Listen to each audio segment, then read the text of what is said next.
Videos देखने के लिए सब्सक्राइब करें जनसत्ता.com, बेल आइकन दबाकर पाएं लेटेस्ट नोटिफिकेशंस। नमस्कार, जनसत्ता में आपका स्वागत है। उत्तर प्रदेश के एमएलसी चुनावों के नतीजों में बीजेपी ने प्रचंड जीत हासिल की। एमएलसी की 27 सीटों पर हुए चुनाव में बीजेपी 24 सीटें जीत गई। 9 सीटों पर बीजेपी पहले ही जीत चुकी थी, लेकिन जितना चर्चा 24 सीटों पर बीजेपी के जीतने का नहीं है, उससे ज्यादा 3 सीटों पर हारने का हो रहा है। और उसमें भी सबसे ज्यादा वाराणसी चंदौली भदोही सीट की चर्चा है, जहां पीएम मोदी के गढ़ में एक महिला ने निर्दलीय चुनाव लड़कर ही बीजेपी को पटखनी दे दी है। प्रधानमंत्री नरेंद्र मोदी के गढ़ में निर्दलीय प्रत्याशी अन्नपूर्णा सिंह ने बीजेपी प्रत्याशी डॉक्टर सुदामा पटेल को हरा दिया। चलिए आपको समझाते हैं पीएम मोदी के लोकसभा क्षेत्र में बीजेपी प्रत्याशी को पटखनी देने वाली अन्नपूर्णा सिंह कौन है। अन्नपूर्णा सिंह बाहुबली ब्रजेश सिंह की पत्नी है और दोनों की शादी 1991 में हुई थी। अन्नपूर्णा देवी सरल स्वभाव और समाज सेवा के लिए लोगों के बीच लोकप्रिय हैं। अन्नपूर्णा सिंह का पूरा परिवार भारतीय जनता पार्टी में है। अन्नपूर्णा भी कई मौकों पर मुख्यमंत्री योगी आदित्यनाथ की तारीफ कर चुकी हैं। इससे पहले अन्नपूर्णा सिंह ने साल 2010 में बहुजन समाज पार्टी के टिकट पर एमएलसी का चुनाव लड़ा था और जीत भी हासिल की थी।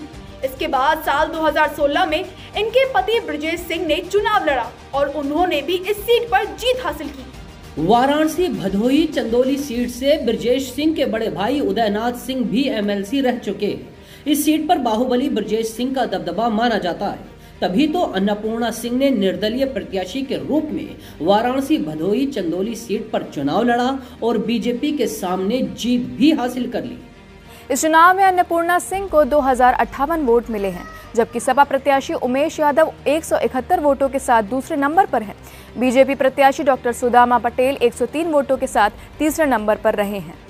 इसके अलावा प्रतापगढ़ एमएलसी सीट पर बीजेपी प्रत्याशी हरि प्रताप सिंह को राजा भैया के करीबी अक्षय प्रताप सिंह ने हरा दिया। अक्षय प्रताप सिंह राजा भैया की जनसत्ता पार्टी के टिकट पर ही चुनावी मैदान में उतरे थे। अक्षय प्रताप सिंह बाहुबली माने जाते हैं और प्रतापगढ़ सीट से लगातार जीत दर्ज कर रहे हैं। इसी तरह बीजेपी को तीसरी सीट पर आजमगढ़ में मात खानी पड़ी है, जहां पर बीजेपी एमएलसी यशवंत सिंह ने बगावत कर अपने बेटे विक्रांत सिंह को निर्दलीय चुनाव मैदान में उतारा था।